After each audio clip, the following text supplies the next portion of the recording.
data sets that we have are usually high dimensional and large. And so we can imagine basically each data point as basically a potentially very long vector that belongs to, let's say, Euclidean space Rp. Now this P could be very large. So I can probably, if this is our space, this could be our data points. Each of them is a vector, A1 all the way to AN. So maybe I can show them like this. All right. Now, so for example, each of them could be a vectorized image. Even though they are high dimensional, often data has some structure to it, some relatively simple geometric structure that we should exploit in order to learn from the data. And so what I'm going to do is basically talk about the main models that arise in practice. So a quick outline of what I will talk about. First of all, the linear models, the simplest and yet kind of most popular things that people use in computational sciences. Then I'll give an example, the band-limited signals.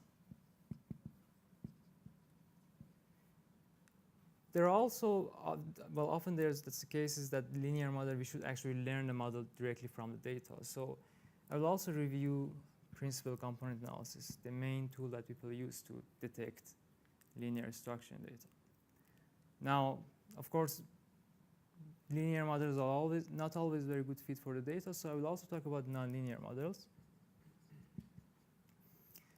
And perhaps the most powerful one is the union-of-subspaces model.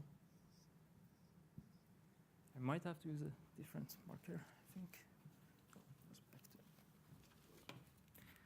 Probably different marker. This one looks a bit.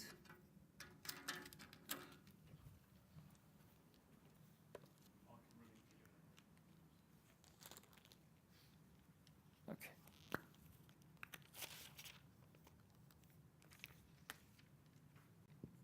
All right.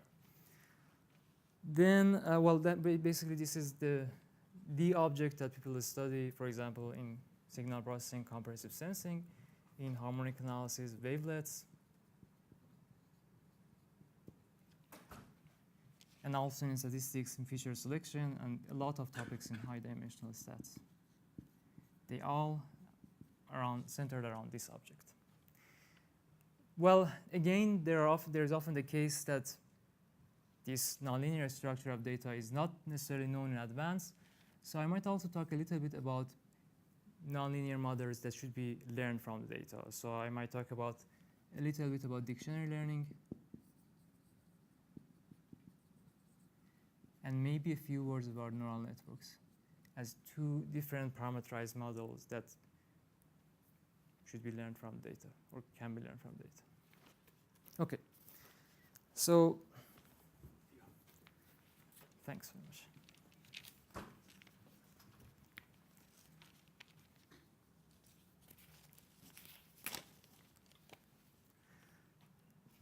Yep.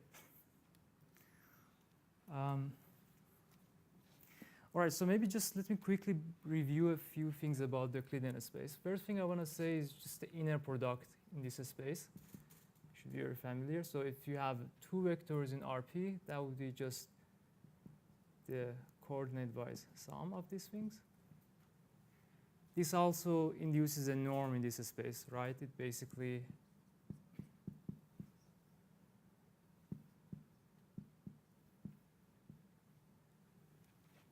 the Euclidean. Well, I can maybe put this norm here. And we can also use as a metric the Euclidean distance between two vectors. Now, the other thing that I just want to quickly say is the linear independence between vectors. If you have a collection of vectors, PIs, they would be linear independent if you cannot write any of them as a linear combination of the others. So there is no redundancy if you have gamma I PI equals 0.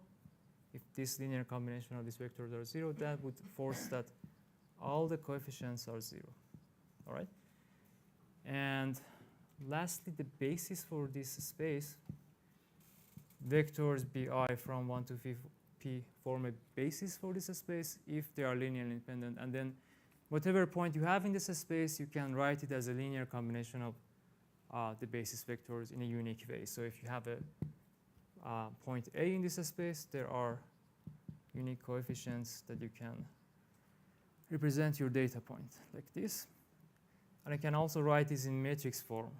I can put these vectors together into a P by P matrix, put the coefficients inside a P by 1 vector, and then you get this matrix representation of the same thing.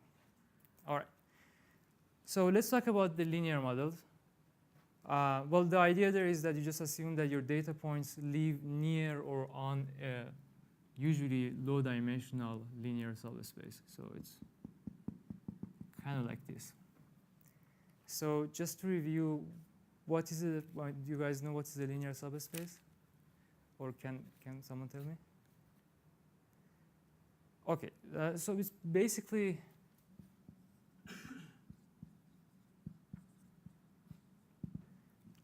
I'm going to use these kind of wiggly letters to show subspaces as opposed to matrices. So this is a subspace, but basically it's a subset of RP such that if you take any points in this set, the line that connects them also belongs to the set. So for example, yeah, if you're in R2, then this line that goes through the origin is a linear subspace, because if I take 2 points, then the thing that connects them is just the line itself, or any plane that goes through the origin. So just a few things that I need to review about subspaces is that the first thing is the dimension. It's just the degrees of freedom that you have. So if you're at a point on a subspace, how many orthogonal directions you can walk away. And the other thing is just, again, the basis for that subspace. That gives a formal way of working with subspaces. So if you have R-dimensional subspace, then a collection of vectors, maybe let me show them with little si's, 1 to R, that are on that subspace and are linearly independent, they form a basis. And so it means that, again, you can write any point there in that subspace as a unique combination of these basis vectors. And you can also, again, write it in a matrix form. S1 to SR, and then gamma 1 to gamma R. So S times gamma. In other words, I can write my subspace. So as this gamma changes, you get different points on the subspace. So I can write the set as basically for all possible R-dimensional vectors. Right? Okay. All right, so that's it. That's the linear subspace model. The assumption is that there is some subspace. For now, let's assume that we know what that subspace is. That is, we assume that we know what the basis for the subspace is. Remember, this is a P by R matrix. That's the basis of the subspace. And you would hope that this model describes the data well. I mean, obviously, none of the models that we'll explain applies to all different data sets. And basically, all models are kind of wrong, but some are useful. So as we'll see, that we get work with more and more complicated models. All right. So what's an example of these linear models?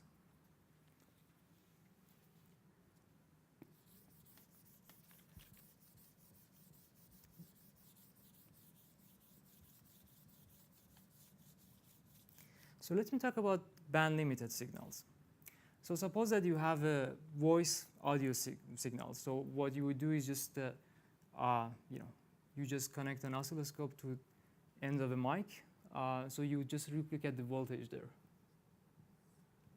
for, let's say, 1 second. 0 to 1, this is time. This is voltage. And it would kind of look like this.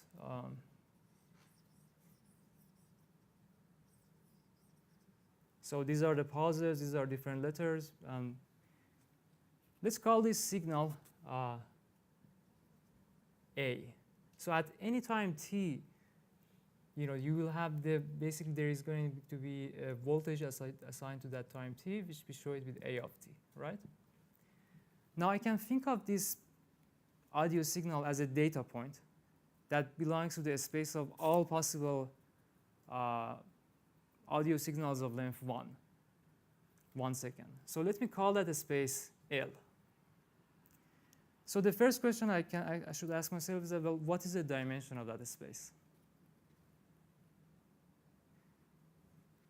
Dimension of this space actually turns out to be infinity.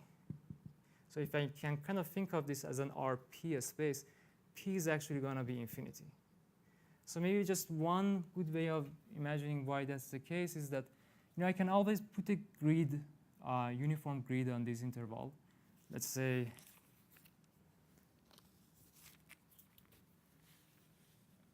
just look at the value at these times, the voltage at these times. They form a vector of length 5. Now you can actually increase this, make it of length 10, and just keep going and going. Just in a way, it's a Euclidean space of infinite dimensions, right? So you have infinite degrees of freedom. So that's the first question. Now the second question, what is the basis for this space, L? Now you can actually check that these family of functions or signals, they form a basis for this space in the sense that you can write any other audio signal of limited energy in terms of linear combination of these guys.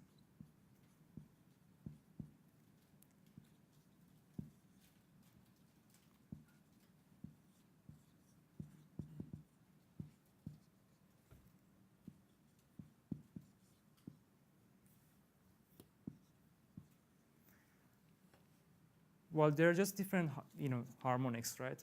So if I can just maybe draw a few of them, the first one is just going to be the constant function, just 1 for t equals 0. This is just cosine of 0. And then the second one is going to be like the first harmonic. The third one is going to be the one after that. Well, I didn't quite do drawing. And they just keep oscillating faster and faster, and these are just the same things with 90 degrees different, opposite phase.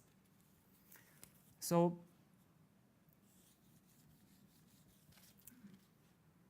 now we can again write any signal, for example, this particular audio signal, uniquely in terms of the linear combination of these guys. So let me call the coefficients gamma k cosine of 2 pi kt from 0 to infinity, from 1 to infinity, delta k for these guys, sine of 2 pi kt. You might also, so maybe I should write that this is a of t, just so that this is less confusing. You might also know this as the Fourier decomposition, Fourier series decomposition of signal, right? All right, all good.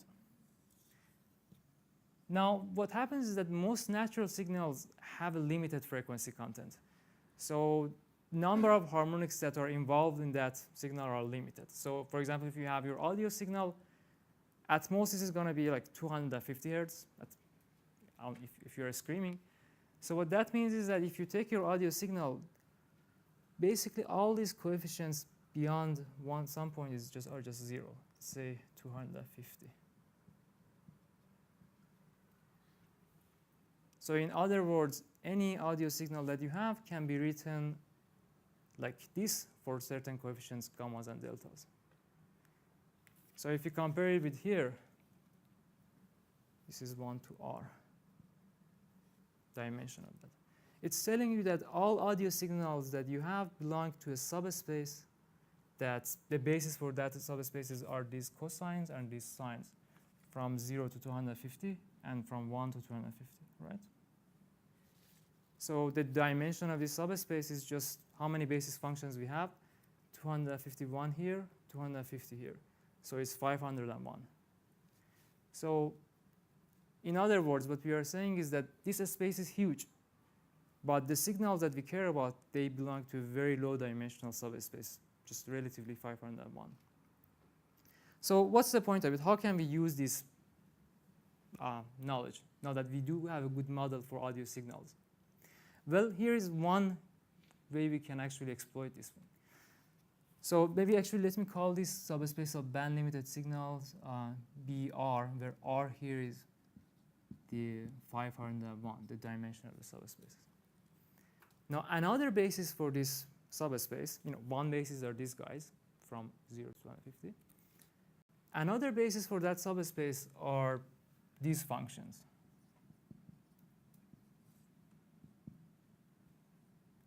Let me show them with EL. Sine of pi L divided by R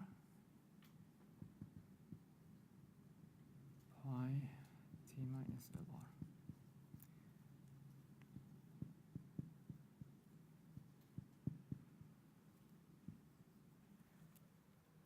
And so these guys run from L equals 0 to, well, basically R minus 1, so dimension of the subspace.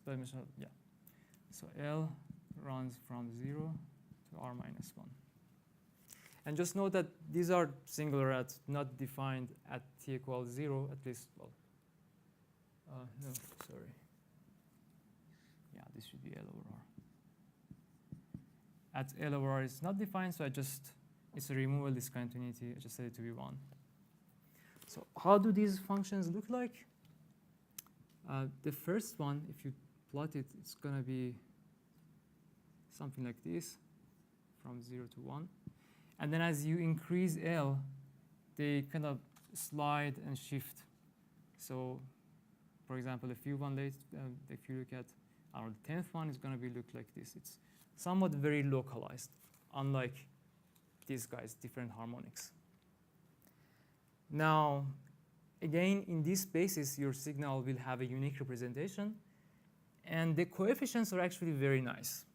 So if I take an audio signal and I write it in terms of these basis functions, the coefficients actually happen to be the values of the function on a grid, on a uniform grid. So it's going to look like this. So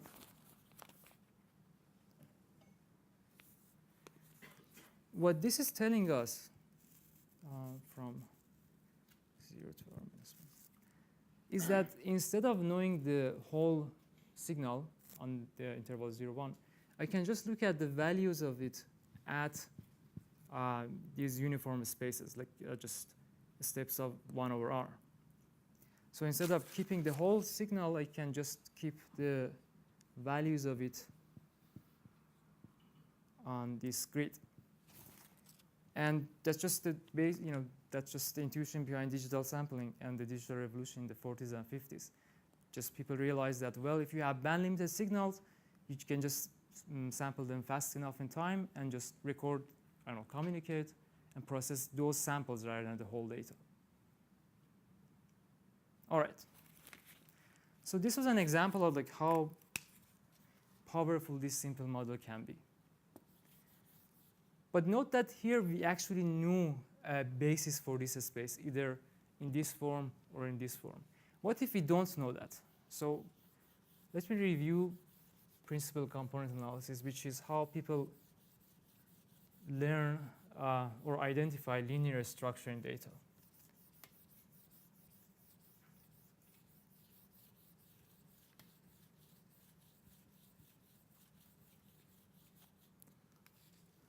So the question is that, well, you have a bunch of data points, and you would like to fit an ideally low-dimensional subspace with data. So here, one good guess would be this. Again, our data points are these AIs, and let's say I'm looking for an R-dimensional subspace to fit to the data. Now, somehow, well, maybe I can draw this a little better.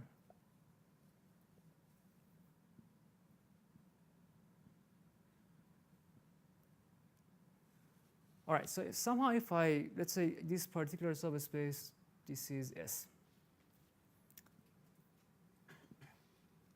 If I were able to find a way of measuring distance between each data point and a given subspace, kind of intuitively I should minimize the overall distance.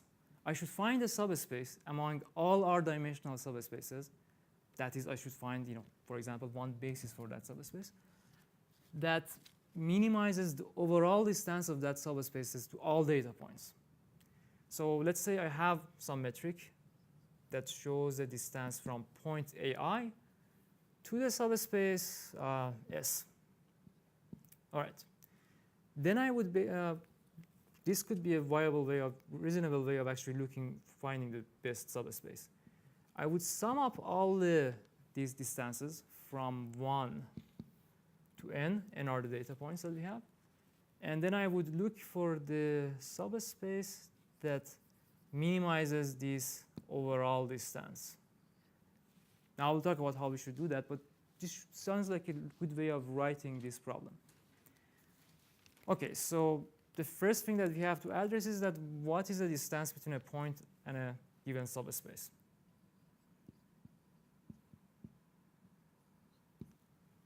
Well, it's very reasonable to say that I'm just going to find the point on the subspace that's closest to AI. Or in other words, I'm just going to project this point onto this subspace. I can actually write it as an optimization problem, right? I can say that finding the distance between the point AI and subspace is just the smallest, or basically the closest point you can find on that subspace to this point AI. So if a basis for this subspace is matrix S, P by R, I would basically, let's say, gamma. Try to minimize that over all vectors, r-dimensional vectors. Sounds reasonable. I'm just searching among all the points here and find the closest one. Okay, so we kind of formed two different problems here. This is, we have to know what the solution of this is and then plug it here. All right, this one actually is a very well-known problem. So this is not a quiz. I just want to see what people's background is. Would you be able to just, on a piece of paper, write for me what you think the solution of this problem is? So this is a point. It's P by 1. And you have this matrix, the basis for the subspace, P by R, and a vector R by 1 that's variable. And you want to see what gamma minimizes this. So take a couple of minutes and just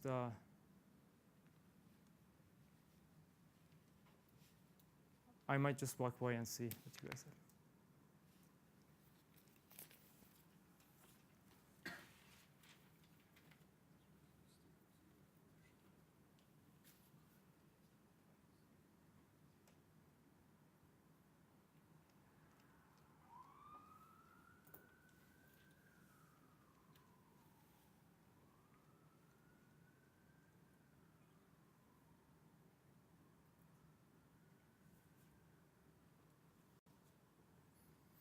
All right, any suggestions? All right, S inverse? Well, S is not invertible, right? It's usually a tall matrix, right? S pseudo inverse?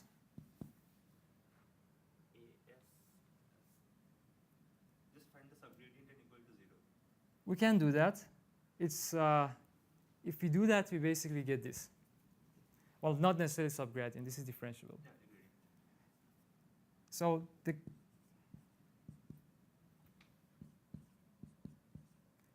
gamma that minimizes this, it's AI, is this vector. And so this is known as just the least squares problem. So this shows up the most basic form of linear regression. You want to fit this data point to these features.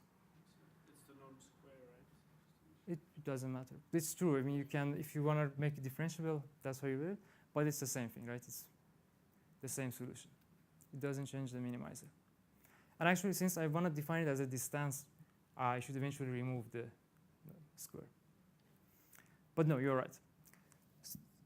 All right, so this is the one that minimizes this distance. And if I plug this flag in, it would give me the actually this point, the projection of AI on the subspace. I'm actually going to show it with a particular notation. Projection of AI on the subspace S, and it's just S times the gamma that actually achieves the minimum. So it's going to be S transpose S inverse S AI. And so this P is here a P by P matrix, this thing, S transpose. Okay.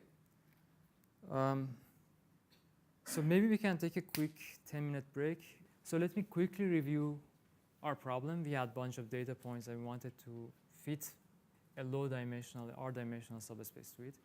We wrote it as an optimization problem, as finding a subspace that minimizes the overall distance to all these data points. And then as a metric for distance, we just kind of use this, the Euclidean distance to the projection onto that subspace. So, which is obtained by just plugging in this optimal gamma hat from this least squares problem into there. So the distance between the point AI and the subspace S is just going to be, I can directly write it here.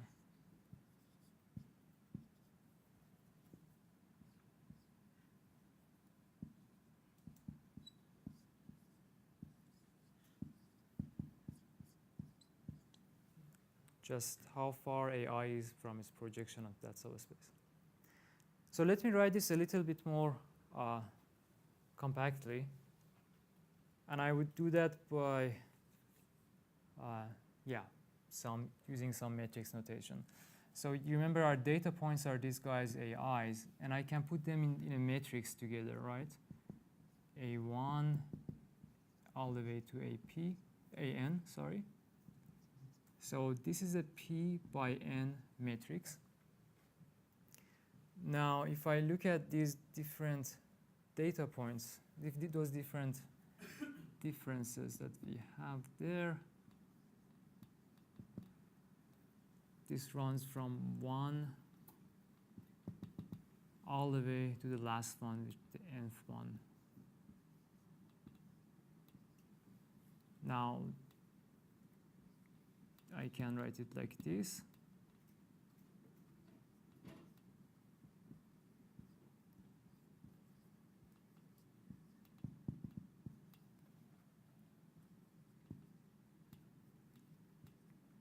And then I can take this PS, the projection matrix, a P by P matrix, out of this matrix, out of these guys. So I'll just bring it to the front. And this is just our data matrix. So this thing is just A minus projection matrix times A, where A is the data matrix. All right, then we also need this Frobenius norm, which is basically just sum of the integers of a matrix squared. So if I have a matrix, let's say B, Frobenius norm is just kind of the energy of this thing. And, well, it's defined as sum of the integers of this squared. What this is doing is exactly computing the same thing. It just sums up all the energy that's in this particular matrix. So in other words, what I would like to do is to find a subspace that minimizes this expression. I mean, with or without the square. It has the same minimizer. All right, now, well, how do we actually solve this problem? Now, very broadly speaking, and next time I guess we'll talk more about this, if you just think of a space of all different optimization problems, we can just kind of think of it as two different types. One of them are those that local optimality implies global optimality. Let's call these guys the class type G. And those that are not, so the complement of G, let's call it B. Now, let's look at a quick example in one dimension to motivate this. If you have a function like this, it's just in one dimension and you would like to minimize that. Now, if you look at this point, if you go a little bit to right or left, the objective function, the value of the function increases. So this point is locally the minimum of the function. But also it happens to be globally the minimizer, right? So it's inside this class. And in fact, a small fraction of these problems are convex problems that I'll talk, I think, more about it next time. But on the other hand, you can have a problem like the following. You can be minimizing something like that. Now, if you're at this point, again, this point is a local minimum. But of course, the global minimizer is this point, right? So in general, these problems are often much easier to solve than this class of problems. In the sense that if you are solving, I don't know, 100-dimensional problem or 100,000, the only thing that you know is just the local landscape of the function. So you might easily get stuck at a local minimizer like this. And so you think you have solved the problem, but all you have done is just find the local minimizer. So this class of problems are much nicer. And it just so happens that this particular problem, we are trying to find the subspace among all our dimensional subspaces that minimizes this objective. It happens to be somewhere here. Not convex, but it's still a very nice problem. And we have very efficient ways of solving it in polynomial time. It kind of has a closed form solution, which is even nicer. So let me quickly review what is the closed form solution for that problem. In other words, what is actually the best subspace that fits the data?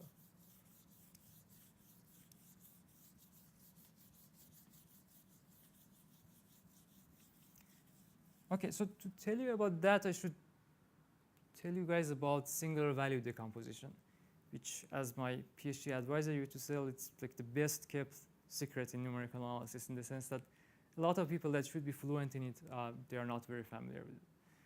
So if you have a matrix, in our case, the data matrix A, the singular value decomposition of that kind of looks like this. It's from 1 to R, or no, sorry, it's called L. And sigma I, ui, vi transpose. Now, this L is called the rank of the matrix. These sigma i's are called the singular values, and they're always positive. And these are called the left singular vectors, and these are the right singular vectors. And they have unit norm. These are p by 1 vectors, and these are n by 1 vectors. And so this is transpose. And this product is a p by n rank 1 matrix. Now, the unique feature of singular value decomposition is that these guys are pairwise orthogonal. So inner products ui and uj are always 0 whenever I is not equal to j, and similar for vi and bj.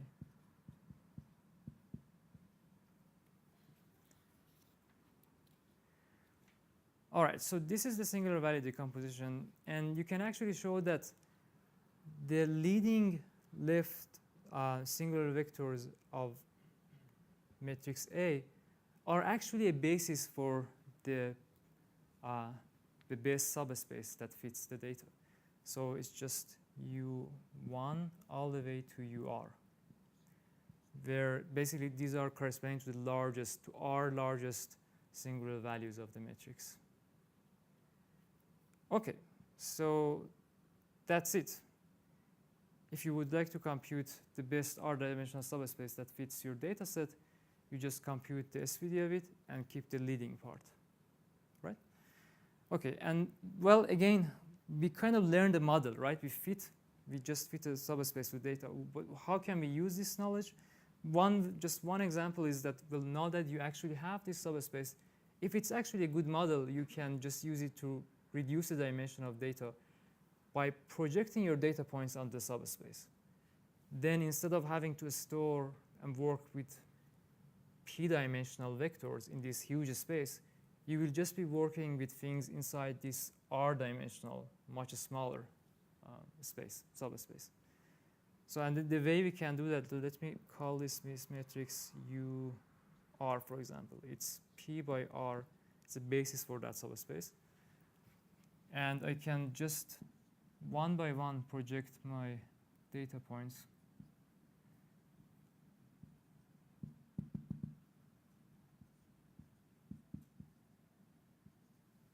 Now, each of these are length R vectors. So instead of working with length n vectors, I have reduced the dimension of data just to R dimensions. And in fact, I can again pull this out, write this in a matrix form. So it would be UR transpose times the data matrix. And if I just use the singular value decomposition of this thing, sigma I UI VI transpose. So this goes from 1 to L, the rank of the matrix. Then you can again kind of show that, use that orthogonality condition there, or property there, and convince yourself that, yeah, maybe I can use the matrix notation here. U sigma V transpose, where sigma is a diagonal matrix that contains all the single values. Then this can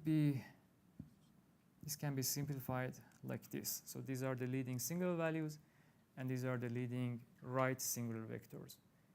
In other words, now this is our data matrix. It's the reduced dimension of R by N. The same number of data points, but much smaller dimension. Okay.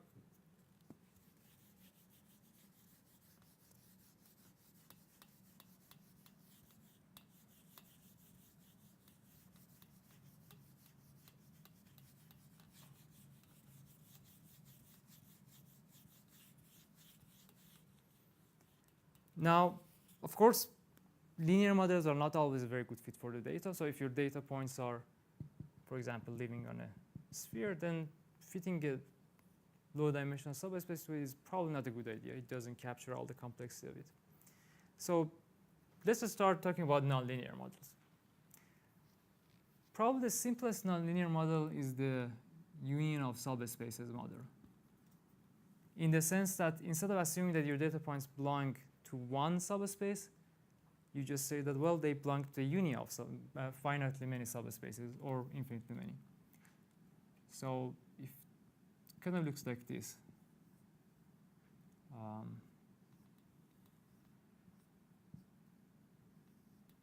Each of these guys is a subspace S1, S2, S3. This is the origin somewhere in. And you would imagine that your data points are kind of living near or on these data points. And even though it's very simple, it's actually very powerful. So that's basically has been the driving force or idea behind compressive sensing in signal processing, wavelets in harmonic analysis, and a lot of topics in high-dimensional stats. And it's still going very strong. So let's look at one. Actually, first let's look at how we can actually formalize this, write this in a more formal way.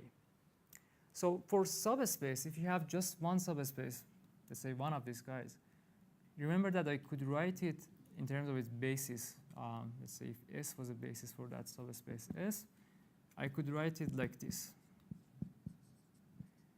And this would generate all the points in that subspace. Now, what would be a good, concise way of writing this union of subspaces model? Well, this was a tall matrix. This was a P by R, because usually the dimension of the subspace that we had in mind was very small. Now, what if I kind of stretch this matrix and work with a very flat one? So instead of S, let's consider D times gamma. So this time D is a P by Q matrix, where Q is, well, potentially there is no limit to it. You could consider it to be even infinity. It could be possibly much larger than P. For all gammas that are in RQ.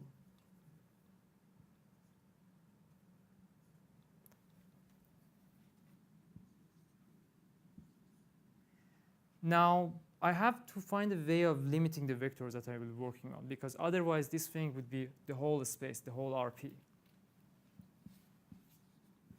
Now, what if I say that I'm just going to look at the vectors that have only S non-zero entries?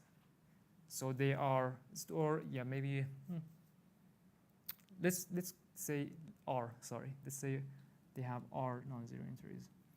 So I'll be looking at the vectors, so inside this set, that have at most R non-zero entries.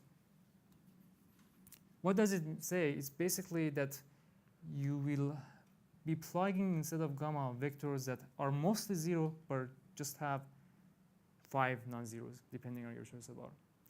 So what it does is that, so let's call this the model D. So this D, I would argue that this is a union of different subspaces. Because if you take one of these vectors, gamma, it's going to be a very long vector in RQ.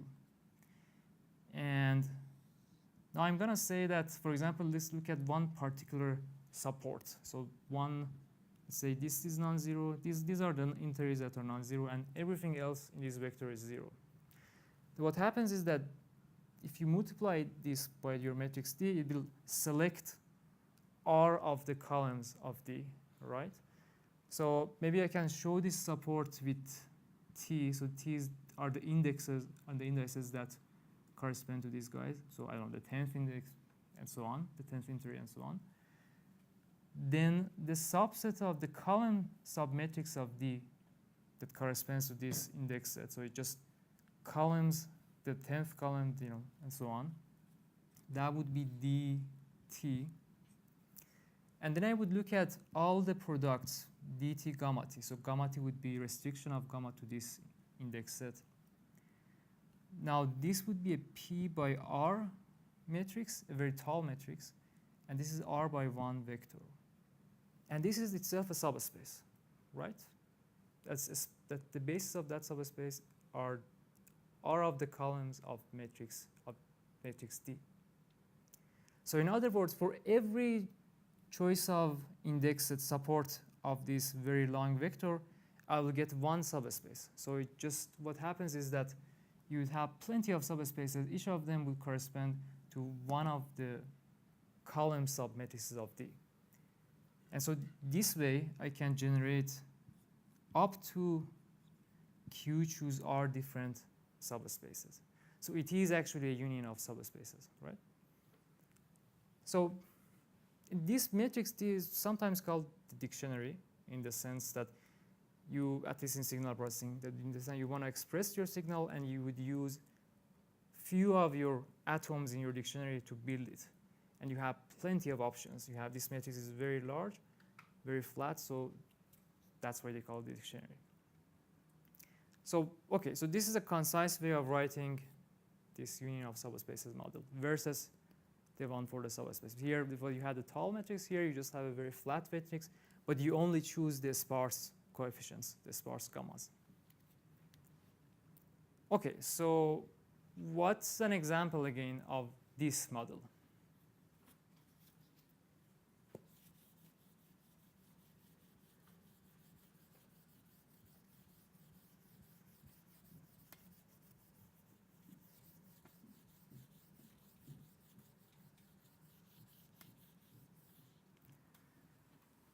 So let's talk about one particular example in feature selection.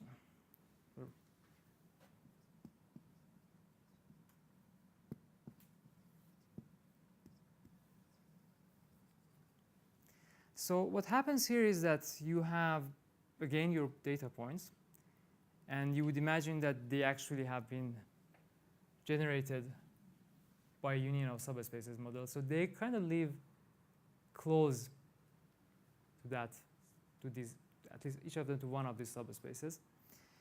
And when you have a point AI, you would like to figure out, first of all, which subspace was it that generated this point. Because if you know that basically the problem, if someone comes and tell you, an oracle would come and tell you that your data point has actually been generated by this particular subspace, then it just reduces to a linear problem, right? You don't have to, there is no nonlinearity here. This model is nonlinear because if you take 2 points in this one point subspace and one in this subspace, then the line that connects them doesn't belong to the set. So this is nonlinear, but once you know which subspace generated the data, it becomes a much simpler problem. So yeah, that's the difficulty, right? We want to find out which are the subspaces responsible for that. What I can do is that given a subspace, given a data point, I can look for the point inside this model that's closest to our data point. So it's basically d times gamma. I would search over all vectors gamma that are R sparse. So this means that they have at most R non-zero entries. I would try to solve this, and hopefully this will basically kind of project my data point onto this union of subspaces, and I will find out which subspace my data point belongs to. First of all, why should that be possible at all? So let's look at the example that's not true. So if you have two subspaces that kind of intersect at a non-trivial, for example, a line.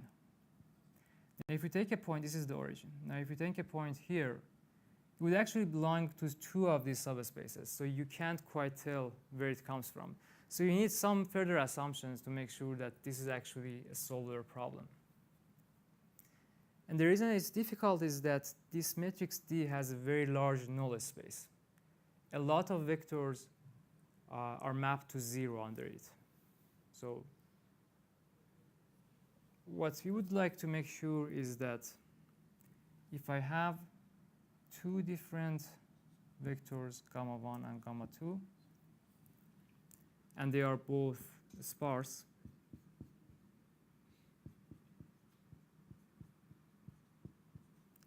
I want to make sure that d gamma 1 is not equal to d gamma 2. Because otherwise there is no way I can identify, there is no unique subspace, or there is no unique set of features, if you think of this as a feature matrix, that would generate that data point.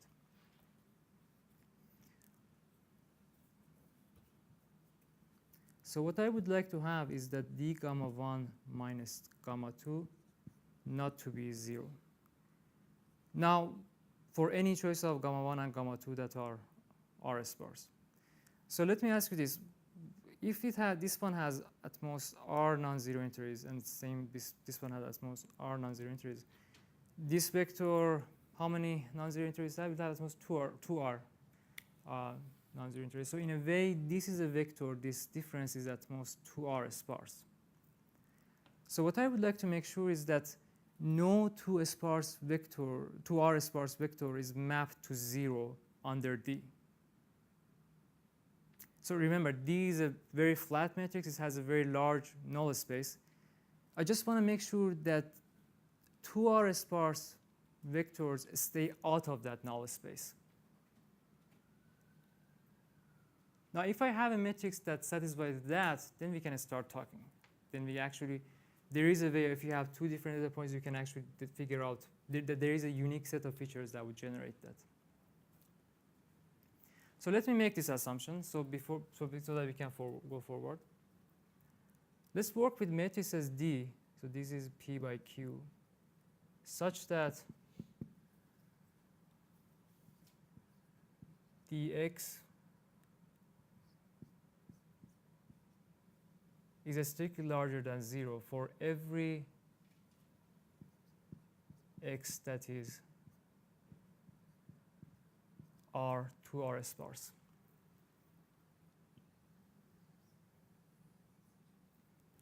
All right, that does mean that there is going to be a unique vector here, the unique solution here.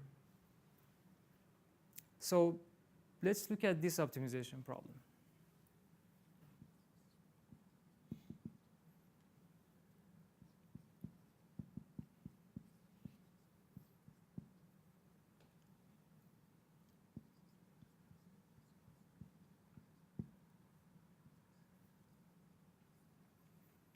Under this assumption, let's say our point AI actually belongs to this model, belongs to one of these subspaces. So it's not quite off these guys, but it's on one of these subspaces that we would like to figure out which one. Under this assumption, there is going to be a unique subspace that generates that point. Or in other words, there is going to be a unique set of features that generates that data point. Now, can I solve this problem? It happens that if you remember that diagram that we had, this is actually one of the bad problems. It can be that it might have multiple local minimizers. Actually, we do know what's the global minimizer, what's the optimal value of this objective function is. If AI is a point in this model, then it can be written as, let's say, one of the subspaces S1 times gamma 1. Maybe I should say DT1 and gamma T1, where T1 is maybe Ti, let's say, one index set on the vector gamma that has cardinality at most R. Then if I plug this here, you would notice that if I choose that particular gamma, the optimal value is just going to be 0, right? So I do know that the minimum of this is 0. But that's not necessarily very helpful, and in particular, if we have noise, we can't really use that. We won't quite know what the optimal value is. And what could happen is that if you look at the landscape of this function, so if this would be, if you're looking for RQ,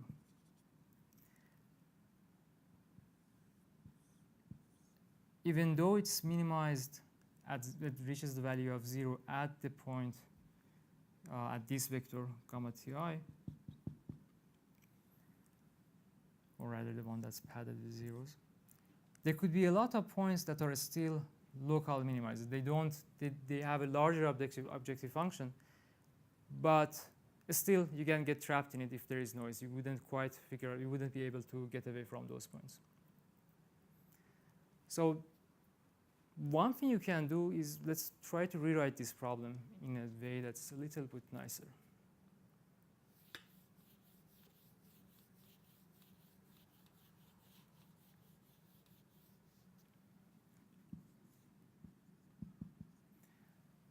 Okay, so I'm going to break that problem into different supports.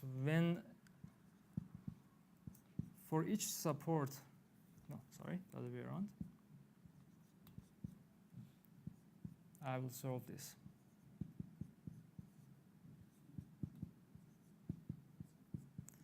So I guess what I'm doing here is just saying that, well, I do know that this data space could be basically written as the union of these different subspaces. So I'm just going to start searching for each different column submatrix of D. I'm going to restrict myself to that particular support.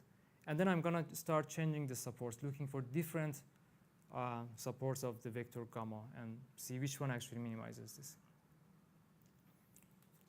Now, each of these inner problems, note that this is basically, in our notation, P by 1. This is P by R and R by 1 leg. Each of them is a least squares problem that we kind of saw earlier. So the solution to that is basically again dt transpose dt inverse dt transpose AI. So each problem is simple, but the challenge is that we have too many of these problems. So if the size of these guys is each of the supports is R, we have Q choose R different problems to solve, which is many, right? So that kind of looks hopeless. So it kind of means that, well, you can be looking at Q choose R different local minimizers around the space. And worst case is actually like that. It could be that bad. So should we give up on this problem? It turns out that we can make some assumptions on the matrix D to make it nicer and actually solve this problem.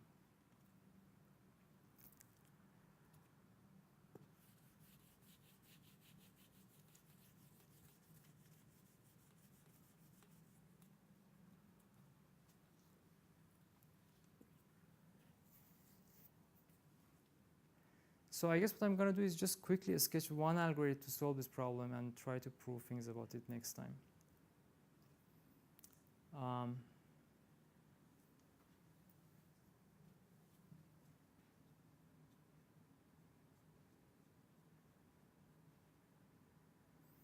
All right, so here is the condition that I would require from the matrix D. That would make that problem nice. That we can solve it. It's just a slightly stronger version of this. Instead of requiring to be strictly larger than 0, I'm going to require it to be bounded away from 0. So when the matrix D acts on a sparse vector, or maybe I should have said 2R, yeah. I would like it to be away from 0. I would also like it to be bounded above. Now this side is easy. Usually the matrix D that you would use, this is always going to be upper bounded by just the norm, a spectral norm of D. So this side is easy, but this side is a difficult one, that you are making sure that not only is it strictly positive, but it kind of stays away from 0. Now, this is what people call the restricted isometry property. And under this condition, we're going to show that we can actually solve this problem. We can actually give you an algorithm that solves that problem in polynomial time, even though in general it's kind of hopeless. Sorry. Can you just re-explain the notation with the subset? Like This one? Yeah, just on the left, AI equal. I don't really understand the notation. Yes, all right, sorry about that. Well, what the T does is that it selects an index set. It's basically an index set, and it selects a number of columns of D. So this is your matrix D, and this is your vector gamma. So let's say I choose an index set T. Let's say these guys. These are R integers of this vector that I'm going to assume they're non-zero. And corresponding to them would be the columns of the dictionary, the features that will be selected. So DTI or DT is just restriction of this dictionary to these columns. So instead of a flat matrix, you would just take this and put in a small matrix, and that would be a P by R matrix, if R is your size of the index set. So you are saying that all AI can be linear combinations of maximum L columns of D? So that's the model, right? So that's generally not true, right?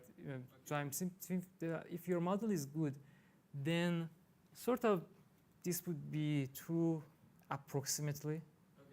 So I'm simplifying things a little bit just so that I can actually, prove stuff about in a relatively short time. But the idea is just to make sure that they are actually on these subspaces, and now what you can say. But in general, there is noise.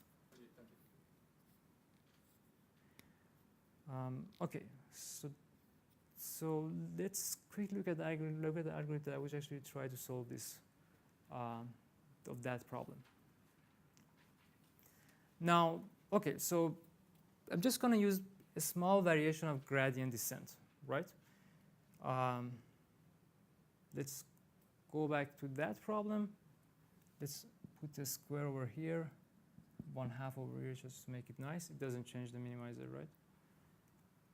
Then if I were to solve this problem very naively, if I were at a point, let's say gamma k at iteration k, I can just move along, opposite of the gradient direction of this function, right? So if I think of this as f of gamma,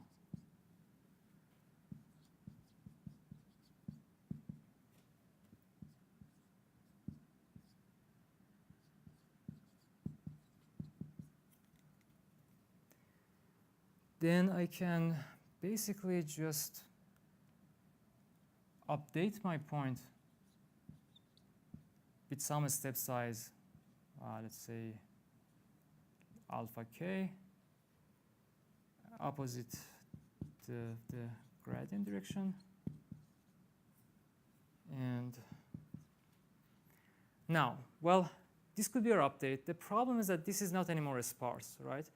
Whereas gamma k, our starting point, could have been actually sparse with at most r non-zero entries. Now that we did the following, we did our update. This update is not necessarily sparse anymore because of this thing that we added to the vector. So it kind of walks off the union-of-subspaces. So all I have to do is to project it back onto our model. And I forgot to say that for now I'm just assuming that no, it's out. Okay, so I'll talk about what this PD is, but this projection is, but basically this is our algorithm. It's pretty simple. It's just gradient descent and project on the feasible set, which is a set of S-sparse signals, or S-sparse signals.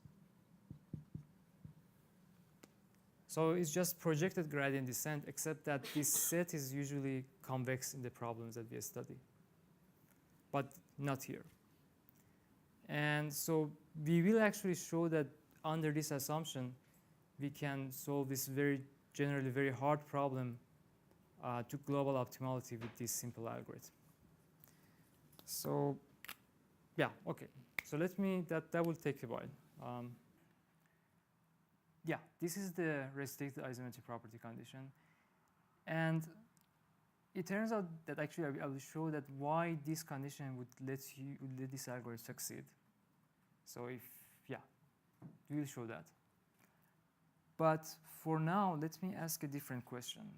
Again, is this easy to check whether a matrix D satisfies this? Again, it turns out that, the answer is in general no, right? Because you have to check all possible supports. But if you have a generic enough D, will satisfy this. So, for example, if your matrix D is, again, a Gaussian matrix, or something which has some randomness to it, if it's Gaussian, then all you would have to do is just take the number of rows to be larger than R log of P, or there is some constant factor here that doesn't really matter. So if you remember from the uniqueness, the condition that you normally need for a generic matrix was that P is larger than R. Now all you're asking is that, well, you just pay a logarithmic price, more rows for this to hold. It's a very small price in general to pay. It's just logarithmic in the dimension of it, the signal.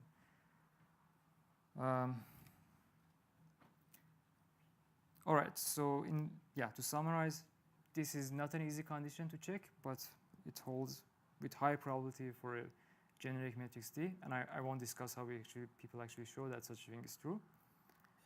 But under that condition, one could show that this algorithm succeeds in the following sense, that gamma k, the iterates of this thing, converge to gamma, the true coefficient vector. And the same for the support. When k is large enough, the support of this thing would also match.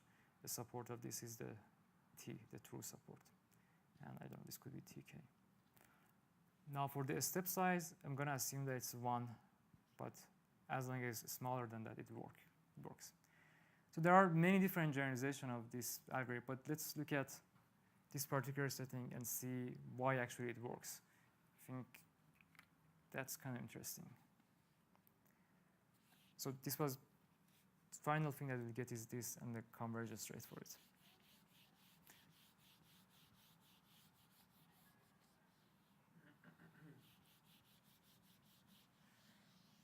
Okay, so what I'm going to do is, first of all, I mean, what's the thing that we have in mind eventually? I'm going to look at the next iteration of this algorithm and show that it's actually closer, with some factor, some smaller factor, to the true coefficient than the previous iterator. So it converges linearly in the optimization jargon to the true gamma. So to do that, let me just rewrite this condition a little bit differently. I'm going to raise both sides to the power of 2. So the middle one would be x transpose d transpose dx. I'm also apparently rotating this. 1 plus epsilon square.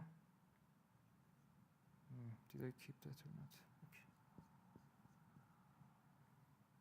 And the lower one is going to be 1 minus epsilon square. For all sparse vectors, 2R sparse vectors. Then I can take this, the denominator of this thing,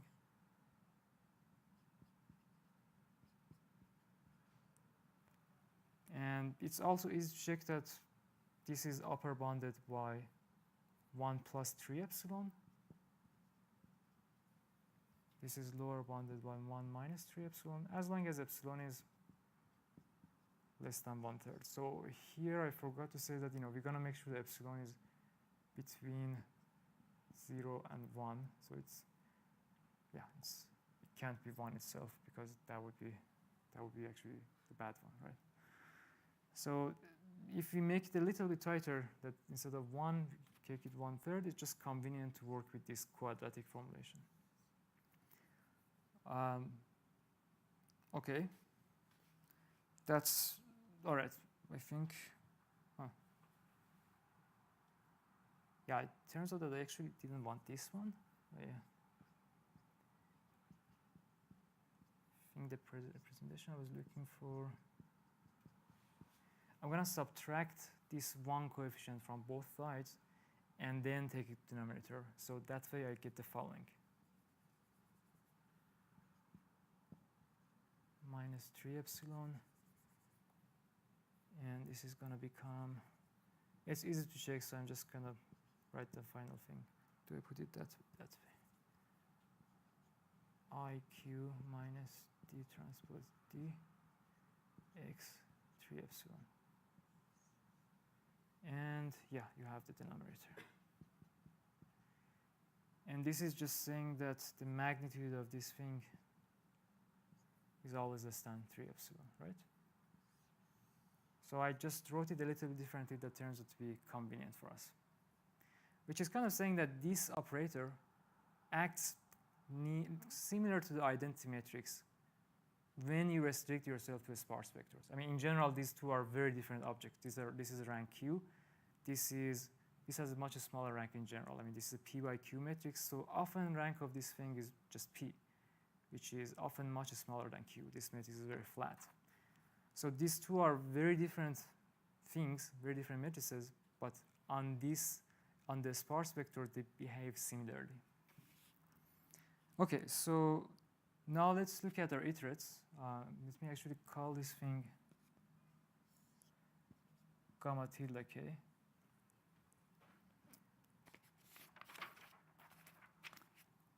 So what I'm going to do is to just write down what that iterate is. PR gamma tilde k. It's just that update, right? Then, if you remember, PR was just keeping the largest interest of this vector. So I kind of want to recreate that back here. So I add and subtract gamma tilde k.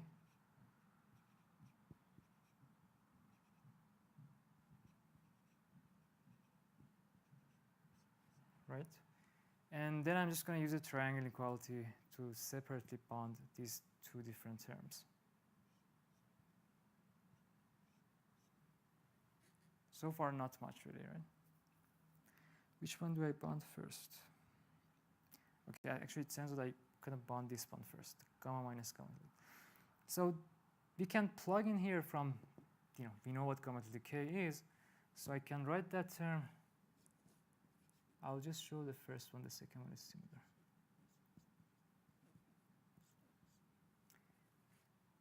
All right, let me write this down to be crystal clear.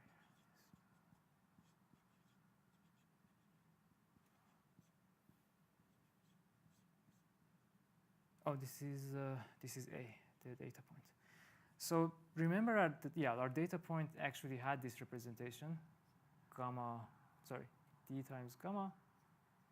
So I can plug it in here and take out the d. That would be d transpose d times gamma tilde minus gamma. Okay. Then I can put these guys together, and it takes a nice form now. It actually becomes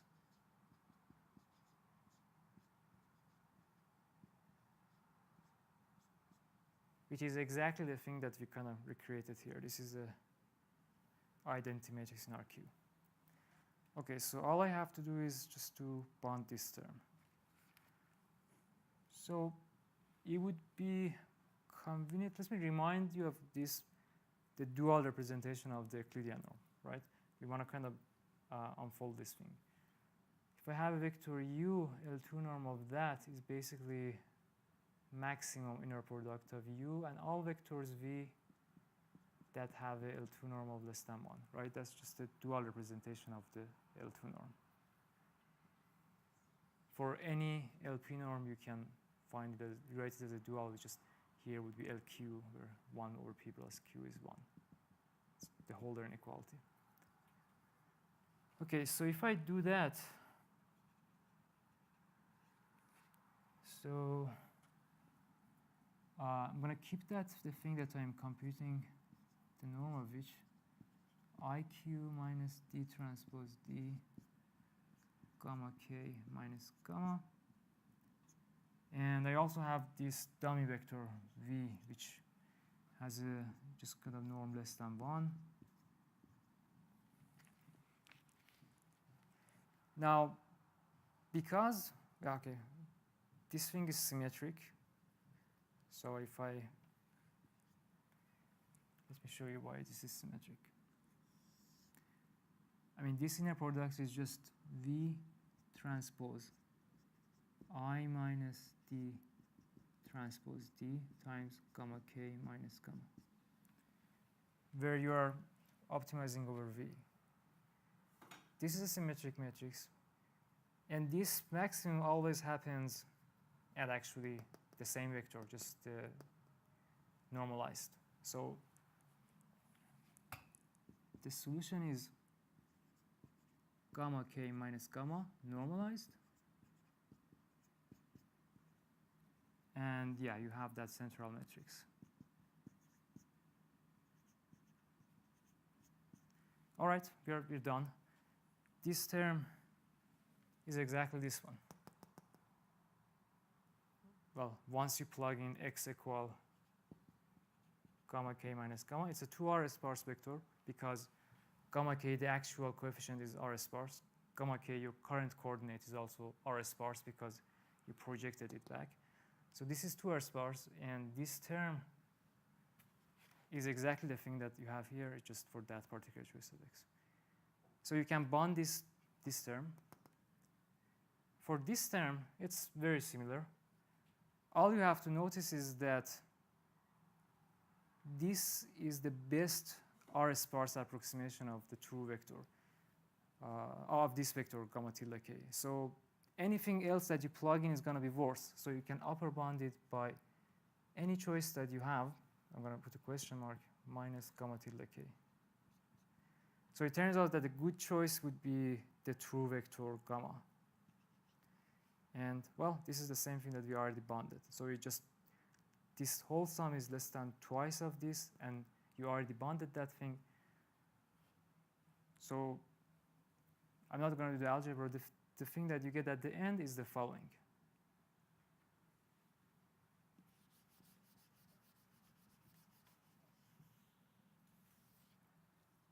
The next iterate would be better than the previous iterate by the following factor.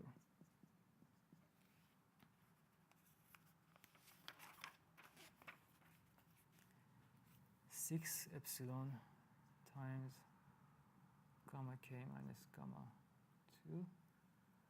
And this is meaningful if you take your epsilon a little bit tighter instead of 1/3. Let's take it with 1/6. So what I'm doing is just kind of making this requirement tighter and tighter. If epsilon is equal to 0, this d actually acts as exact isometry, or well, it preserves the normal sparse vector precisely. But you are giving a little bit of leeway by making this epsilon, like, I don't know, 0.1 or something. What I'm doing is just making this condition slightly more difficult so that I can prove things about it. But it's still going to be okay. So one thing that I dropped here is that it depends on epsilon, like 1/epsilon2. So it's not going to be a huge change from 1/3 to 1/6 in terms of how this condition is met. And you also take the step 1 to 1, the step size to 1. And that's it. Like for this particular setting, I mean, there are far more general things, but this is just 2 examples that shows you that it's very to prove things, easy to prove things about this. And you get a linear rate of convergence. It's just every time the error is, it's gets smaller by this factor, which is less than 1. So that's why this algorithm finds the true support and the true coefficient vector under this condition.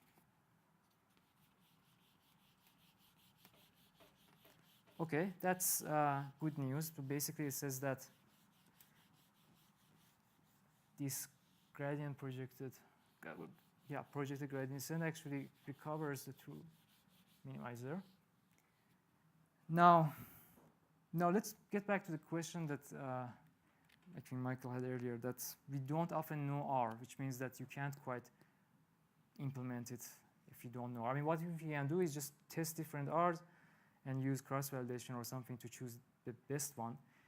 But let's see if there is a more elegant way of trying to solve this problem that doesn't require R and is also convex. So the thing that I wrote down there, like the actual optimization problem that you want to solve, is this: minimize L of Z, subject to Z being R sparse. Now, this is a non-convex program, and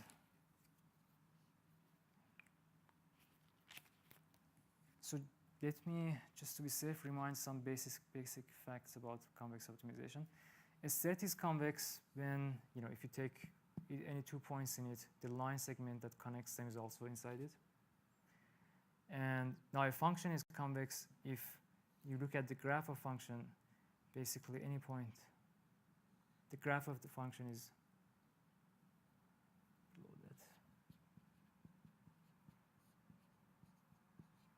Below that line segment that connects them. What else do we need to? Right, just another way of writing this convexity requirement for f is that there is always, at any point, there is a support plane, for example, for the graph of the function. So if this is your function, for example, if it's differentiable, it's just the tangent one, the one that you get from derivative.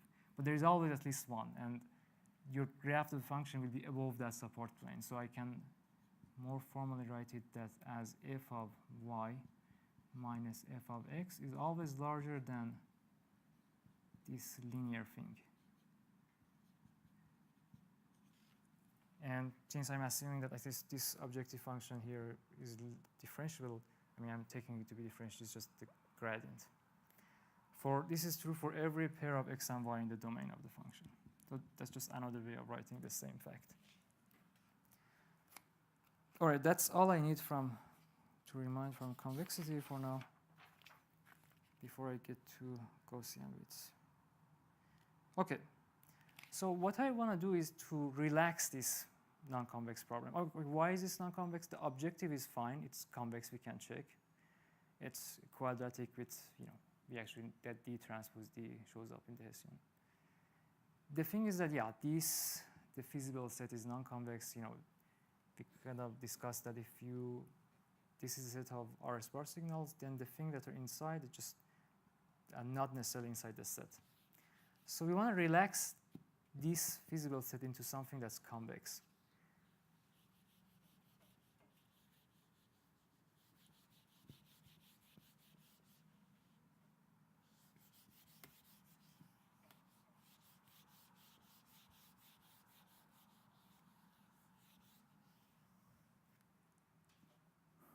Okay, so how do we do that? Well, let's call this set, it has a name, it's SRQ.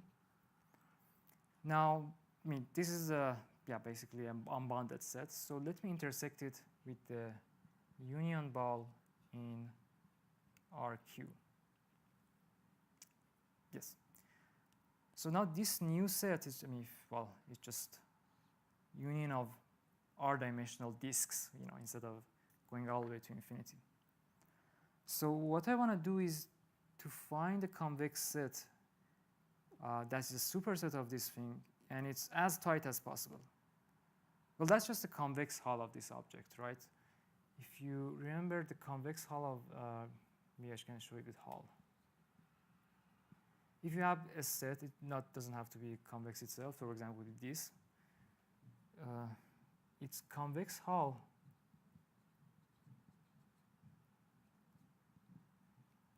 is the tightest superset of this that's convex. So you get that by just looking at all possible combinations.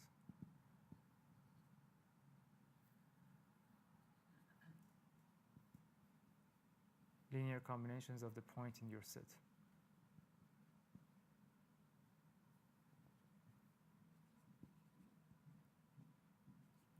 And these combinations are like convex combinations. So they sum up to 1, and they're always non-negative. All right. So in this case, the convex hull of this thing is just going to be this diamond. Okay. So all I'm saying is that instead of this non-convex problem, what happens if I look at a convexified version of it? So it's just the same objective, but this time subject to the points z belonging to this convex hull. Hull of SQ and the unit Euclidean ball. Okay, so first things first, let me find a simpler representation for this. So I'm going to continue for another half an hour, but we won't. So we won't take a break, but I think that I will end early. Whatever left is left.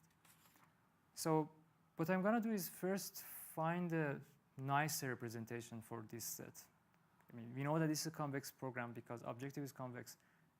The feasible set is also convex. But we want to write it nicer.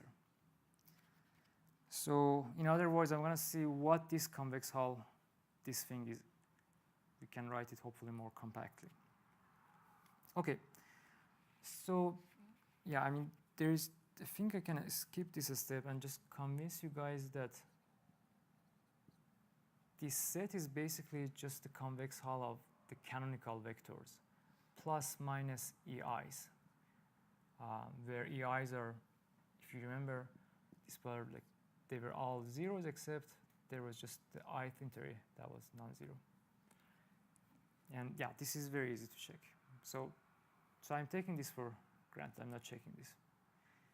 And well, if you take this one of EIs and the minus EI, the line segment that connects them goes through the origin. So it would be just nicer if I write it as these guys for, this I runs from 1 to Q and the origin.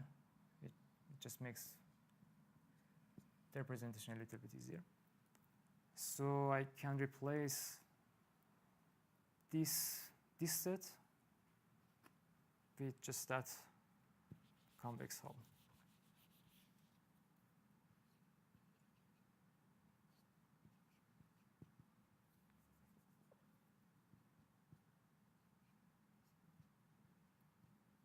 Does it have to be strictly convex or just convex? You mean the This is convex, not strictly convex. you mean the set or the function? The set. Well, I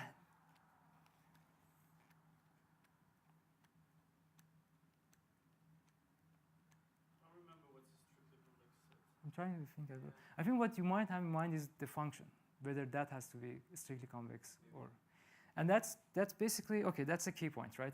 It turns out that Yeah, it's the function because beyond the strictly convex set is the last set before your p, as it were, goes smaller than 1 to some degree capacity.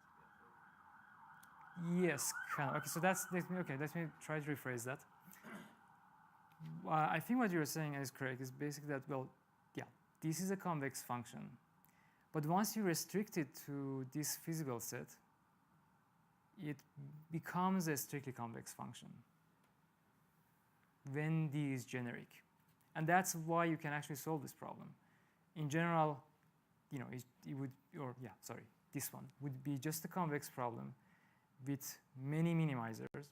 But once you assume that, this function is strictly convex, restricted to this small set, you can actually go on and prove stuff about it.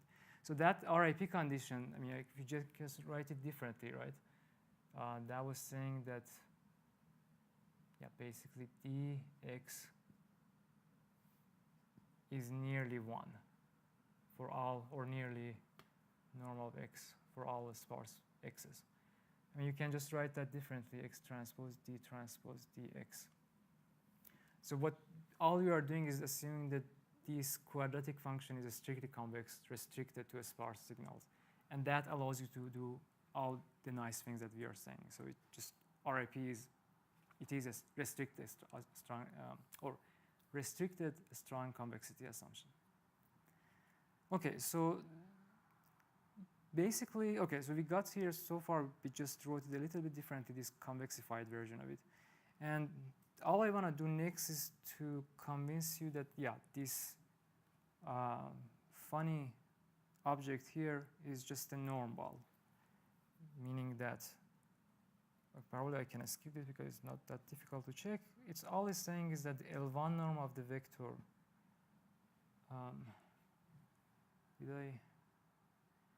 okay, so one thing that I forgot is I don't necessarily want to intersect it with the unit ball. I just give it some freedom, some tau. So it's a scaled unit ball with just radius of tau. So that tau becomes the parameter. I can carry it over tau over here. And it just, all this condition means is just that L1 norm of this vector is bounded. And that's not very difficult to check if you just look at these guys, and where L1 norm is basically the sum of the magnitudes of the vector. So it's in the notes, but it's not difficult to check. So let me replace this convex hull with this.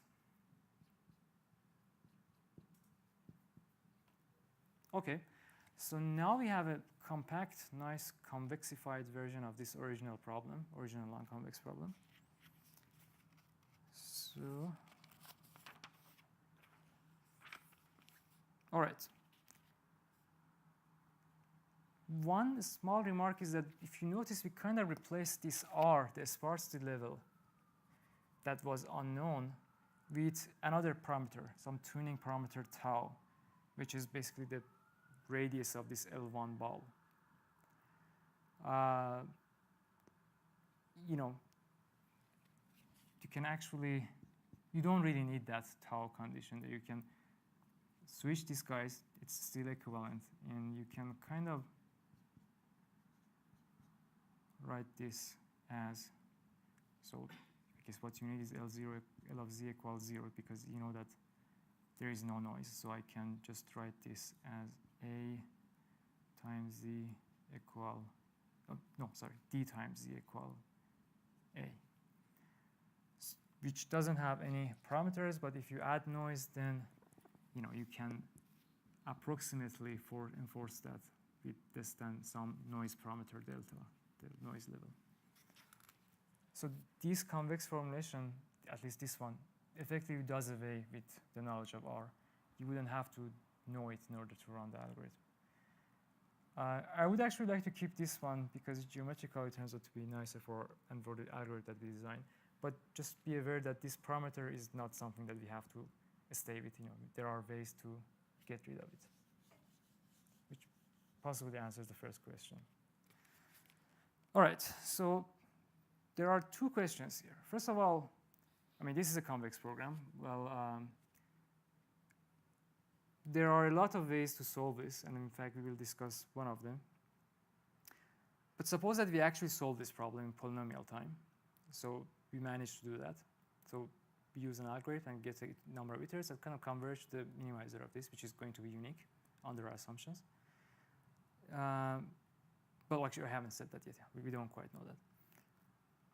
But then the second question is that, well, you kind of solve a different problem. In fact, the feasible set of this is a superset of this one. So it's the minimum of there could be a smaller. The minimizer could be actually it does not even have to be a sparse. You can end up with minimizers at this point, which is completely non-sparse. So the question is that if you solve this, would it actually be close to the solution of the original one, the original non-convex program? And we want to see when that happens. So that's the key thing that a lot of people, these problems on this side change, on this side change, but making the bridge between them is the key thing that people are concerned with here. So that's probably the last thing I might cover, but let's try to do that. I think that's an important part of it.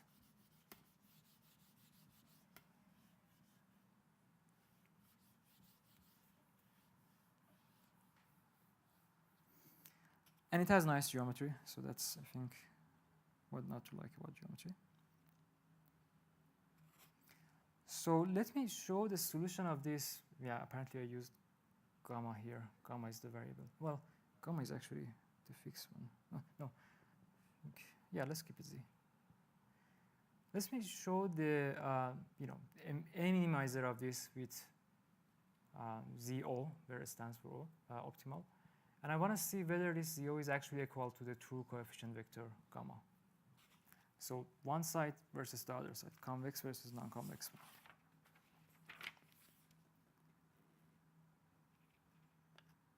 Okay.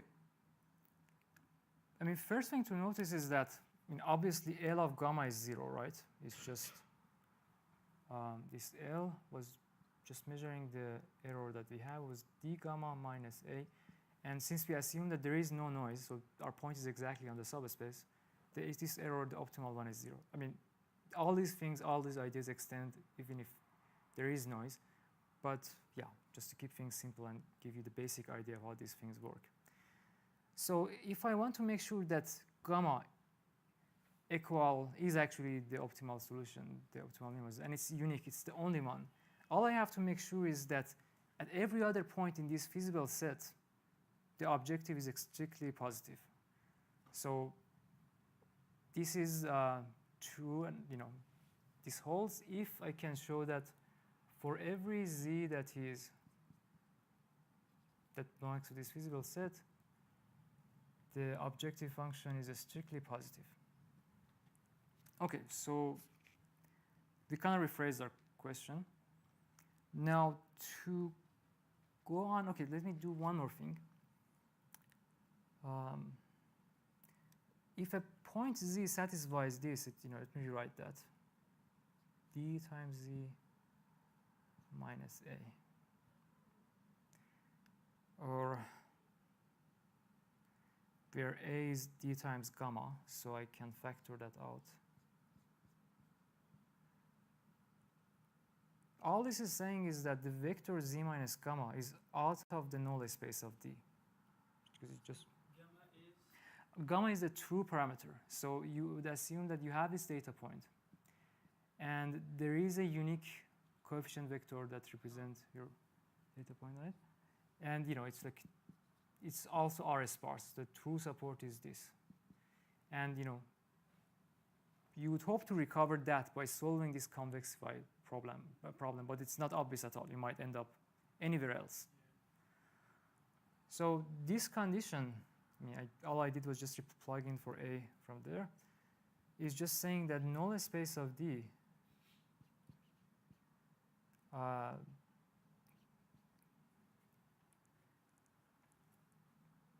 does not intersect with all possible chords that you have in your set, with the set of all z minus gammas, such that z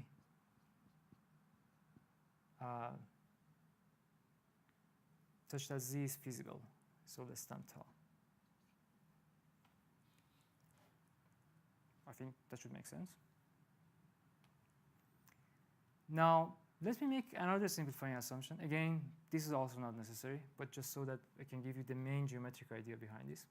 I'm going to assume that tau, that parameter in this convex program, is exactly the L1 norm of the true vector gamma, true coefficient vector gamma.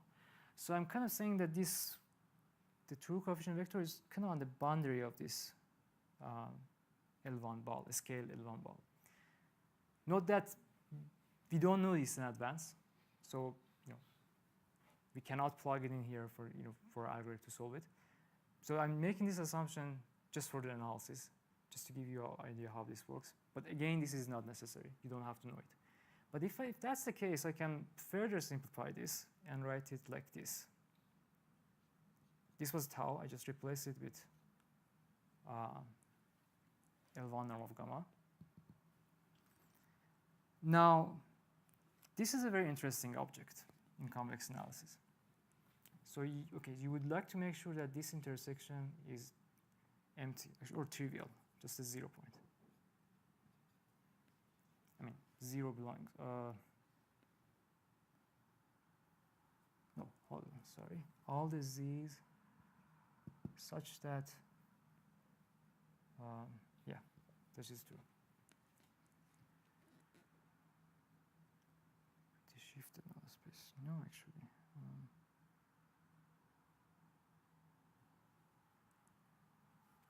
No, sorry.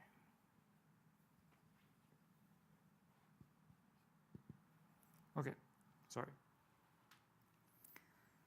All right, so we need one definition or a couple of definitions from convex analysis. And yeah, okay, first of all, definition of cone. That's probably the simplest geometric object that people use. So it's just a positively homogeneous set that's also convex, a convex cone.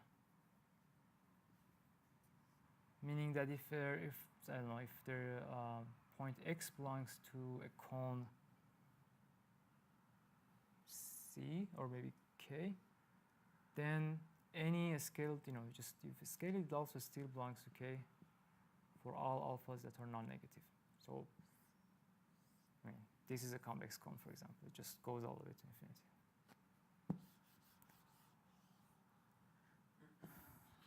What else do I need?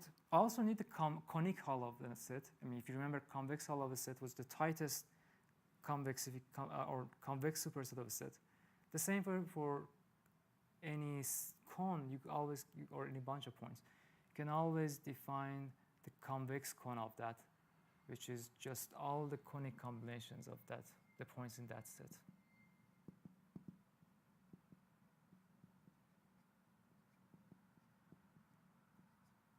You can check that this new set is now convex and it's also a cone. So I did talk about convex cone. I talked about conic hull.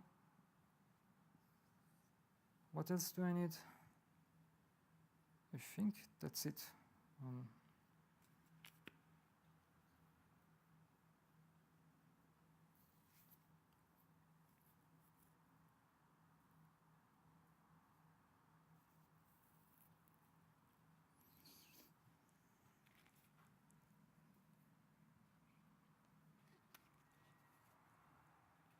And I think the notes actually have a mistake. I should correct it. All right, so let me skip that mistake, which I should correct, and jump to the definition of descent cone of a function.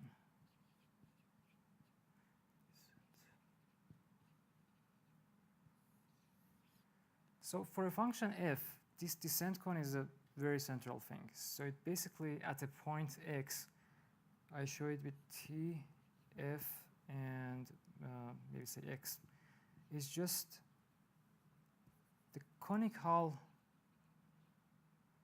of all the points that are actually below the value of the function at x. I will show what that means.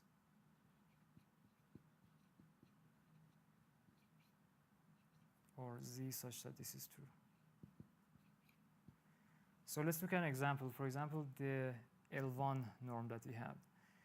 You know, if this is R2, you take a point, let's say this point, that's your x. Now, the level set of the function for the L1 norm, if you remember, is just those diamond things. Meaning that for every point inside this diamond, the L1 norm is actually less than the value at x.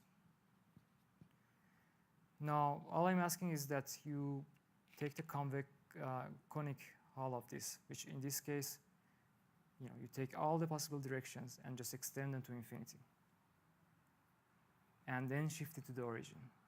It's just gonna be the half plane or half a space. It's gonna be, if I move it here, it's gonna be this half a space. It's a cone, just a very huge one.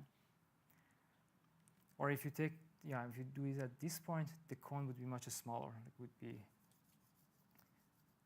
makes 90 degrees over here. All right, and, or I guess this is the tangent cone of the level set of the function. That's why I use the t. Now, so if I use this definition and correct that mistake, so I'm skipping some of the steps, but the key point is that you would like to make sure that the null space of D does not intersect with the tangent, or trivial intersects with the descent cone at the true coefficient. So in other words, this happens, meaning that the minimizer is actually the unique and it's the true coefficient if null space of D intersection of it with the tangent cone of the L1 function at the point gamma, the true coefficient, is empty or is trivial. So this is just another way of saying the same thing, but this one much more geometric. So very roughly, I guess intuitively, what you would need is that for both of these guys to be small, because if they are large sets, then yeah, they are likely to actually intersect. So you would like the null space of D to be small, which kind of means that you have to take P larger, right? If you remember, D was P by Q. So dimension of null space of this is general Q minus P, if this is a generic matrix D. Everything inside a particular Q minus P dimensional space is mapped to 0. So if you increase the number of rows, increase the measurements, number of pixels, just have more information, it will drive the dimension of this thing down.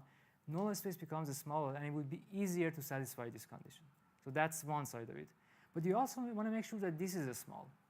So going back to our example, if, yeah, maybe instead of x, if this is your gamma, which is not sparse at all, right? If these are, it's too sparse, you're in R2.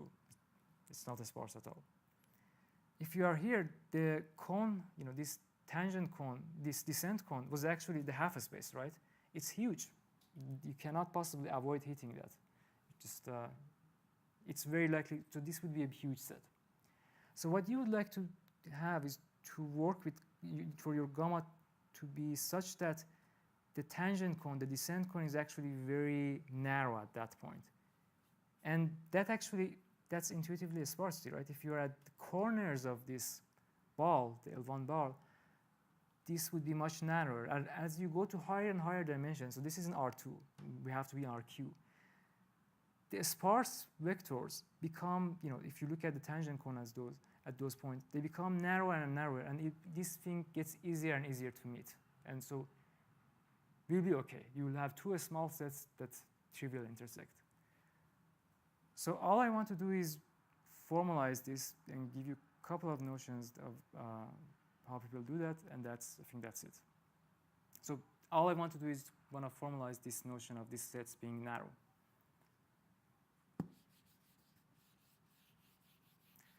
So as usual, we need one definition and one main mathematical tool that kind of formalized what I just said.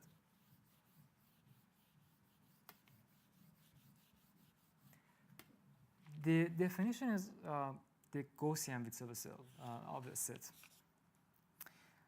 So it captures that notion of narrowness that I just talked about. So I show it with omega for a set. It doesn't have to be convex, although in this case, we apply it to two convex cones or their intersection with the unit ball. And it's the following. So this is very important in convex analysis, this Gaussian width of sets, and things that are very close related to this definition. And it has randomness in it. It's like even better. So this G is a standard Gaussian vector, so meaning that the integers of these are just independent, zero mean unit variance Gaussian vectors, Gaussian random variables. And this X belongs to your set. So you're maximizing over X and then averaging over the Gaussian vector. And without going into much detail, what this does is exactly kind of measures how pointy your set is. So if this is your set, star-shaped kind of thing. Well, it doesn't necessarily, well, okay, I wish I had made this convex instead of.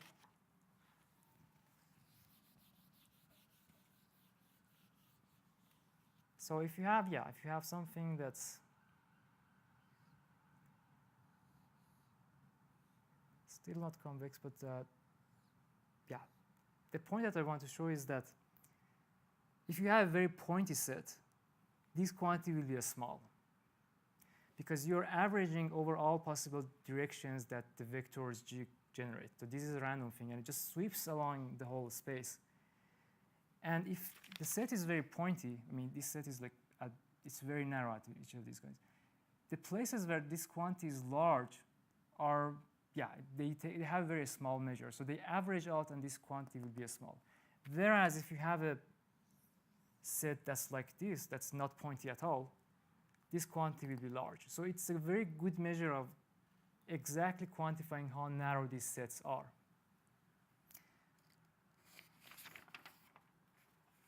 For example, if you were to plug in here a subspace, or rather its intersection with the unit ball, it will give you exactly the root of the dimension of that subspace. So that's nice, or I guess approximately. And for our particular set, okay, we have here this in mind, right? Okay, let me. Sorry, then A is the set, right? A is the set. So this is supposed to be, for example, A.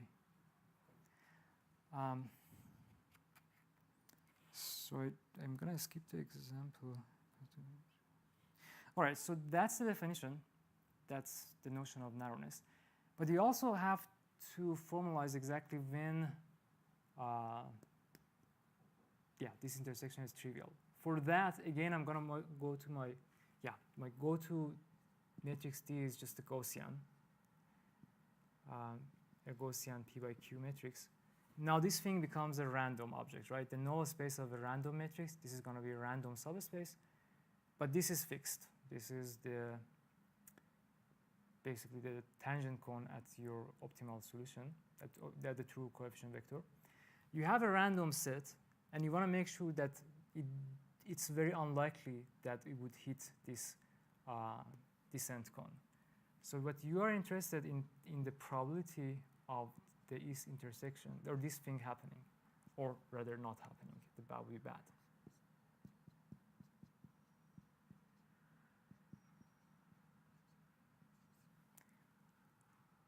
So the result that actually quantifies this, that's called Gordon's escape through the mesh theorem.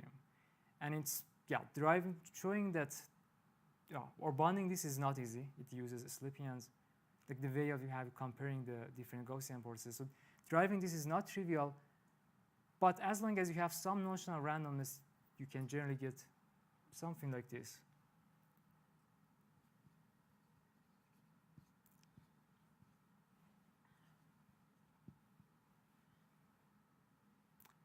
Or let me say the more general result. This is general set A. Divided by 2. Okay. So this one is a notion of these things not hitting each other if they are narrow or very small. This kind of says that if the Gaussian width of your set is a small, then this would be huge. Like this would be approximately exponential e to the minus q. And as q grows larger and larger, this just gets nearly 1. So with high probability, or almost 1, this will be the case. That's what we're after, right? So all we have to make sure is that the Gaussian width of our set is a small, or rather is intersection with the union ball.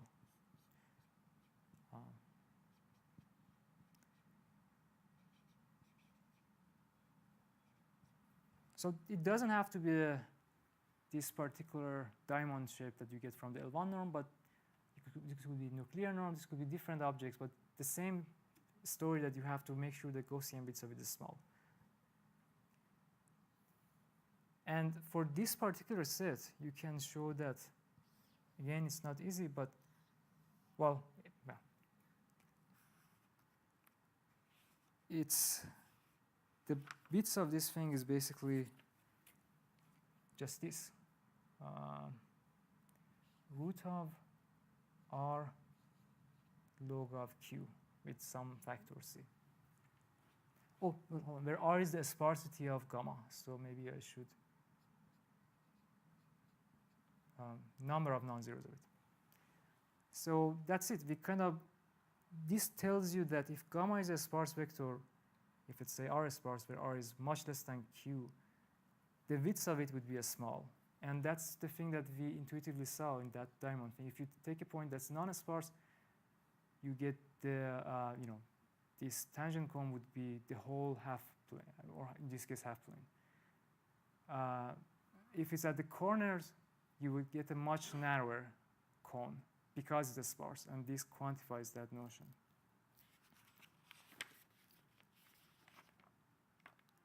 Okay, so what this says is that for most matrices, I mean in this case the Gaussian, with high probability, if you solve the convex program, it actually also solves the non-convex one. And there's a unique minimizer, and that's the true coefficient. I also talk about conditional gradient algorithm, which is a very nice fit for these sparse regression problems because it actually, the iterates that it produces are also sparse, which makes a lot of sense. But yeah, those things are in the notes. I think that could be a good stop point. Thanks very much.